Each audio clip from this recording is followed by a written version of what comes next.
يثبت حسن الشامي، يلعب كرة طويلة داخل منطقة الجزاء، محاولة ويبعد كرة من دفاعات الاتحاد. خطر الآن لصالح إنتاج الحربي، عرضية ومحاولة وتسديدة والهدف الأول. جول جول جول للإنتاج الحربي، يتقدمون ويعلنون الأسبقية.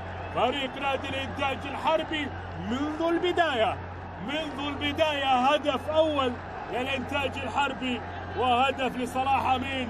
وها هي الجالية المصرية الحاضرة هنا والمساندة للإنتاج الحربي، رغم أن الفريق تأسس عام 2004 إلا أن الجماهير المصرية خلف ممثل مصر الإنتاج الحربي.